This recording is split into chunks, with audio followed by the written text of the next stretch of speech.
Dans Moto News, on vous parle tous les mois des essais faits au sein de notre pôle moto. Cette fois-ci, j'accueille Thierry Tracan, rédacteur en chef de Moto Revue. Merci Thierry. Merci Christophe pour ton invitation. Et bien sûr, on a parlé plusieurs fois de nos petits confrères de Moto Journal. La roue tourne, c'est autour de Moto Revue. Et dans ce numéro, qui est en kiosque, et on a même du temps puisqu'il est en kiosque jusqu'à la mi-mai. Il sera en kiosque jusqu'à la mi-mai, Christophe. Jusqu'à la mi-mai, donc là, vous avez le temps de le trouver, hein, et vous n'avez aucune excuse. Un comparatif important, Thierry, autour des GT, des sports GT. Ben ouais, parce que pourquoi le GT? Parce qu'il y a une moto qui remet un petit peu la catégorie sous les feux de l'actualité. C'est la Honda NT1100. Ouais. Hein, développée sur une base d'Africa Twin. C'est vrai que la catégorie GT, elle avait un petit peu disparu, hein, les FJR 1300, la Panero également. La Panero, ouais, avant ça. Avant ça, oui, bien sûr. Non, mais on avait perdu un petit peu ça, remplacé par les gros trails. En fait, les gros trails routiers étaient de plus en plus considérés comme des GT. Et là, Honda a pris le pari en fait de revenir dans ce segment, sur ce segment, avec un trail, ce qui est un petit peu, d'ailleurs, un clin d'œil assez rigolo, puisque la base de cette moto, c'est une Africa Twin, ouais. des vrais ajustements, hein, le bras oscillant est complètement différent. Il y a vraiment, ils ont retravaillé complètement cette moto, évidemment. Mais bon, il y a aussi des concurrentes réelles qui sont peut-être plus les GT qu'on imaginait avant. On peut parler d'une Tracer 9 par exemple. On peut parler aussi de la Kawasaki. Hein. Ouais, Ninja 1000SX. Ouais, la Ninja 1000SX, qui est alors elle une évocation beaucoup plus, on va dire, sportive, ouais, hein, sportive GT. Ouais.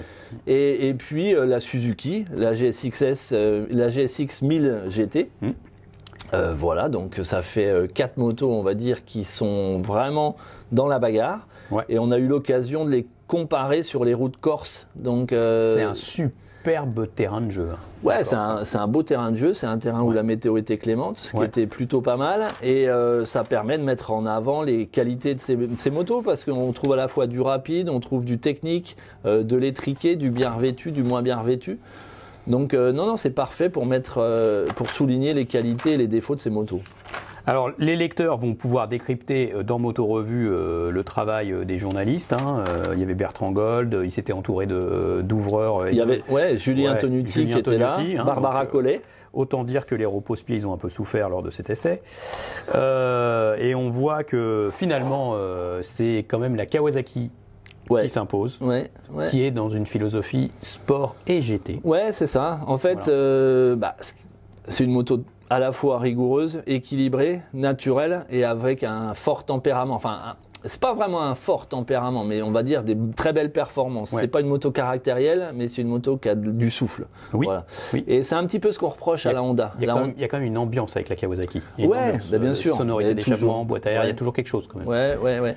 Et la Honda, qui est une très bonne moto, vraiment une réussite pour sa première année, elle est juste, il lui manque un peu du côté pétillant d'une Kawasaki ou même d'une Tracer 9, qui avec son 3 cylindres est forcément un peu plus dynamique et plus amusante à piloter, quoi.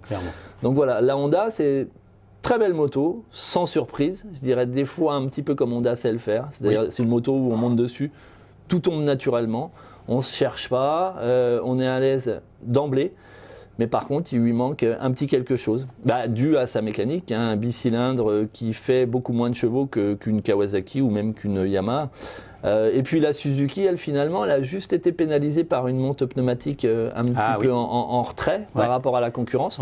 Mais sinon, elle a des vraies qualités aussi à mettre en avant. Donc non, c'était un comparatif intéressant et puis ça nous a fait du bien en fait de retrouver les GT. Ouais, exactement. Alors pour conclure ça, Thierry, je voudrais qu'on fasse juste très vite. Moi, ce que je déplore aussi, c'est que cette Honda, elle a cartonné sur Motostation en audience. Elle va certainement susciter beaucoup de lectures chez vous, chez Moto Revue. Et beaucoup de ventes. Puisqu'on sait déjà que le réseau enregistre beaucoup de commandes de cette moto. On voit qu'il y a de l'intérêt pour une GT à un tarif relativement abordable par rapport au marché aujourd'hui.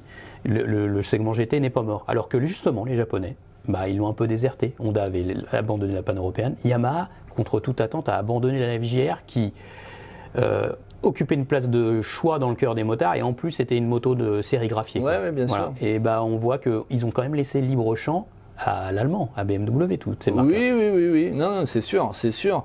Et là, en fait, c'est un petit peu de la customisation, hein, que ce soit pour la Suzuki ou la Yamaha. Customisation. C'est des motos, enfin, on va dire, c'est un trail routier d'un côté, un roadster habillé de l'autre, et on met des valises, un pare-brise un peu plus haut, et on leur donne une configuration GT. C'est plus les GT vraiment imaginés dès la conception. Et Honda a fait le pari d'y revenir. En prenant une base commune, une plateforme, mais ça de toute façon maintenant c'est quelque chose qui se verra de plus en plus. Donc ça c'est pas tellement gênant. Mais en tout cas, peut-être que ça va aiguillonner un petit peu les autres et leur donner envie de réagir avec quelque chose de peut-être encore plus GT, peut-être encore moins sport, plus GT. Ouais, même si on le voit par les chiffres de vente, hein, une Kawasaki ça reste une très bonne vente, donc c'est une moto qui sait trouver son public. Donc c'est cohérent. Après Honda, et oui, comme tu l'as dit, elle va aussi bien marcher, c'est certain. La Tracer 9, voilà. Et puis Suzuki, on leur souhaite de faire un peu mieux ce qu'ils ont réalisé en 2021. Absolument.